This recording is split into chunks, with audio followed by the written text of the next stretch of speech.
Hello, everybody. Coach Ted here for another Facebook Live performance. There you heard my reminder that it's noon, time to start. So today I'm doing, let me introduce myself. So I'm Coach Ted, also known as Ted Bear.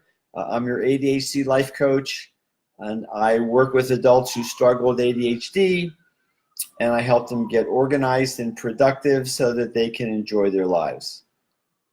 I mean, what's more important than that, right, than enjoying life? And one of the things that's certainly true about ADHD is that it can get in the way of that. So that's what I help people with. Today, I'm interrupting the series I've been doing on overcoming procrastination, and I am talking about who is Coach Ted anyway. I figured a lot of you probably don't know me or don't know much about me, and I thought I would tell you a little bit about me today so you get to know me a little better. And let me give you a little bit of background. So I grew up in Cincinnati, Ohio, the Midwest. I'm a real Midwestern boy. And my family, my parents were there the whole time. You know, that's where they grew up. And my sister's there, and my niece is there. Anyway, so I grew up in Cincinnati, and I went to Purdue University in Indiana. And after I graduated, I came here to Boston to do a PhD program at MIT. And I'll get back to that shortly. In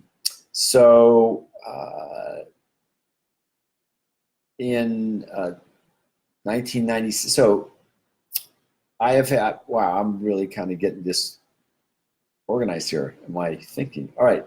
So one of the things I say about myself, you may have read this, that I've had 12 jobs and 7 careers over the years before I found the career that was perfect for me, which is coaching. Hi, Cindy. Thanks for joining. I found coaching in 1997, but it took me a long time. I tried a number of different things to see if they worked for me, everything from doing research and writing in the nonprofit world to being a mental health worker to working in a camera shop and being a photographer's assistant. And some of those had things that I enjoyed, but none of them ultimately fit until I found coaching in 1997. And that's what I've been doing ever since. I did my coach training at the Coaches Training Institute, 1997, 1998. In 97, I was doing a job search, and I started hearing about this coaching thing, and I decided to check it out. I went to a weekend, introductory weekend for Coaches Training Institute, and man, it was just what I was looking for. I loved the trainers. I loved what they were teaching us. I loved the other students. I was in love with coaching.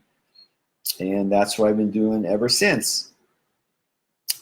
So about 2 years after I completed my CTI training, I did a specialized training in what was called ADD coaching back then with one of the first ADD coaches, a woman named Sue Coleman.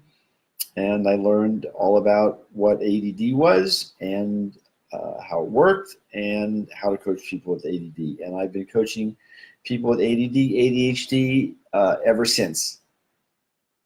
And then in the last few years, I've actually made it the primary work that I've been doing. And I love working with people with ADHD. I don't know, people are creative and open and interesting and unusual and challenging for sure.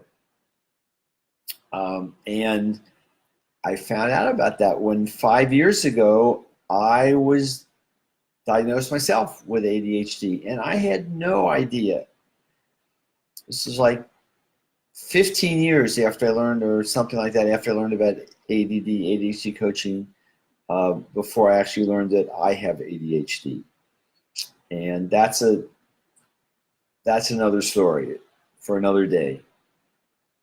But it explained a lot. That PhD program I was in, I didn't finish. I never wrote a dissertation. I was there for 5 years, and I could never get started on it. What I did do for 2 years is I taught as a graduate assistant, a teaching assistant, and I loved doing that. And that is just so consistent with having ADHD. Teaching, relating to people is something that I enjoy, that most people with ADHD enjoy. I had been fired from 4 jobs. Another thing that happens a lot to people with ADHD, particularly when they're not in any kind of treatment. And then, my level of disorganization and the procrastination and the issues with time management, all of which particularly showed up when I started working for myself. And I didn't have the structure of a job and a place to go to every day and all that stuff. By the way, sort of backtracking here for a minute, one of the things I loved and still love about coaching is that it allows me to use all of my skills and all the different parts of me, different parts of my brain. When I had a job and I, drove someplace and I walked into the building where I worked, I always felt I had to leave about half of me outside. The emotional, intuitive part of me. But with coaching, I not only get to use my mind and my intelligence and my knowledge, well, I get to use that intuition. I get to use my body. My body tells me things when I'm talking to a client that I pay attention to. So I get to use my emotions and what I'm feeling in a coaching session. And that's one of the things I really love about coaching.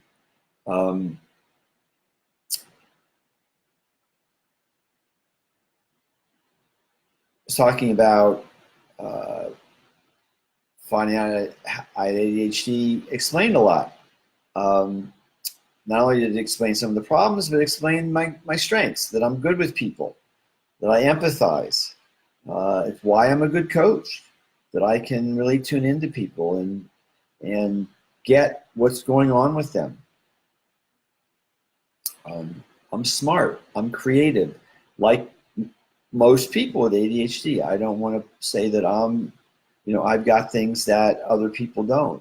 I'm very typical of somebody with ADHD. I'm not typical of most people, and it took me a long time to really. I always knew that, That's the funny thing. I always knew that I was not quite the same as everybody else, but I just thought I was in some ways kind of weird, and I am kind of weird. That's true. And then you've seen my green shoes, I'm a little weird. Okay, so what else I want to say? So in terms of some of the issues that I struggle with, and we all struggle with, those with ADHD. So one of the things that I struggle with over the years is like, how do I manage my time and manage my tasks? And I've tried different planners, and I don't know, at least 3 or 4 different planners, and never found the right one. But I found something I'm going to show you that was suggested to me by an ADHD coach named Bonnie McHugh. And it's using index cards. So this is, a set of index cards, spiral bound, kind of like it. It's like 50 cards, 4x6. And on this, each card, every day, I write down, where am I going? Okay, I write down my schedule right here, and then I write down the main things I'm going to do for today. And then I keep this right on my desk where I can see it at all times. It's one of the advantages of this kind of thing, any kind of physical paper, as opposed to using your phone. Now, nothing wrong with using your phone, but I like seeing my list and seeing my schedule, and I really recommend that actually for my clients is have it something where you can, you can see it all the time. Because one of the things I learned about ADHD is it's out of sight, out of mind. If we can't see it, it doesn't exist. Procrastination. I certainly procrastinate a lot less than I used to. I've spent a lot of time studying procrastination. I teach about procrastination. I'm doing that. I just finished a 3-week program on overcoming procrastination, which I'll probably be repeating in September. And I'm doing a series of Facebook Lives based on that program, and I will be picking up again next week. So I've learned a few things that have helped me be a little more organized, be a little more focused on getting my work done, what I need to get done. May you not have noticed it, but when you look, I'll show you this thing. I only have like 4 things listed over here. And that's what I recommend to people. Only put the top 3, 4, 5 at the most things on your, wherever you put your to-do list. And focus on those, the most important things. And when that's all you have on your list, then those are the things you're going to focus on. And then when you get those done, then you can look at what else needs to be done. It's a way of helping us, again, get done the things that are most important to us. So, what else I want to say? Well, while I'm been talking about procrastination, let me tell a little story about a client who might be interested in this. This is a client who struggled with procrastination. And she was a teacher, and she really hated grading papers and doing grades at the end of the term particularly. And she kept putting that off. And she always did those at the last minute. They kind of seemed they always do on a Monday. And she would get into a grading frenzy over the weekend. She would spend her entire weekend staying up late, exhausting herself, get those grades done, and come in Monday morning, as I said, exhausted, and turn in her grades. And there was always this dread that was there for her, kind of underneath everything. And so we worked together, and we looked at what it was that was behind her procrastination. There was always some kind of psychological reason. I'm not going to tell you about that. But then we devised a plan. Oh, hi, Jenna. Nice to see you. Thanks for joining. So we came up with a plan where she worked at spreading out that grading over a period of a couple of weeks. And so her grading was done by Friday.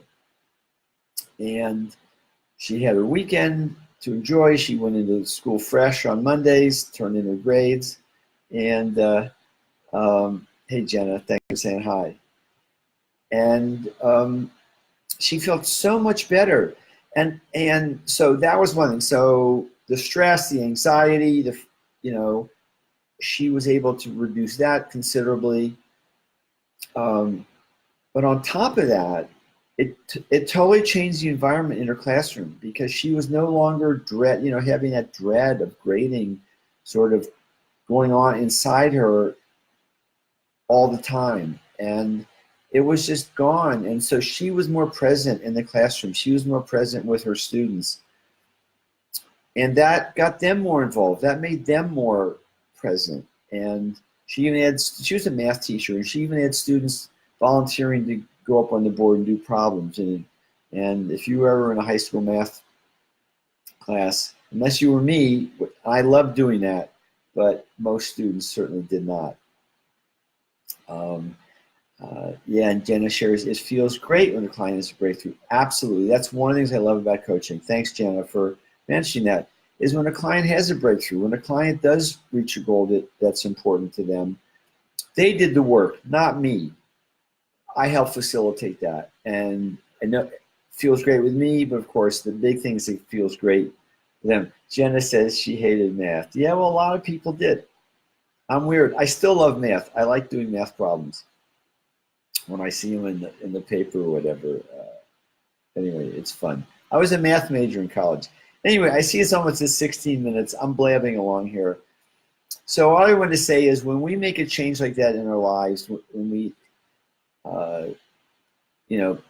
procrastinate less, or when we get more organized, more focused, feeling better about ourselves, it doesn't just affect us. It affects the people around us. If we're married or have a significant other, it affects that relationship, helps make that relationship better. At our job, with our kids. So to remember that ADHD, and I'm sure you're all familiar, it affects the people around us. And the more we can get control of that and get more control of our lives, and all those relationships improve. So anyway, that's it for today. Thanks for joining me. Again, I'm Coach Ted, your ADHD life coach, and I love helping people who struggle with ADHD get organized, get productive, so they can enjoy life. I want to mention, it's not, been talking about procrastination. I do have a free gift I've been offering to people in those Facebook Live called The Reasons We Procrastinate. I'm going to put the link as soon as I sign off, where you can get a copy of that if you would like to. Please, if you would like to connect further, please put in the comment #connect, and I'll be in touch with you. And if you're watching this replay, put in #replay so I know that you've been here. Tune in next Wednesday at noon Eastern Time, again, for Overcoming Procrastination Part 3. And I'm going to be doing these Facebook Lives weekly on Wednesdays at noon. So, of course, unless I change my mind. So thanks for being here. I hope maybe you've learned a little bit about me that you didn't know, that you'd like to get to know me even a bit better. Happy to talk to you, and I'd love to get to know you better. So, I'd love to set up a time to talk with you. And that's it. Over and out. Thanks for being here.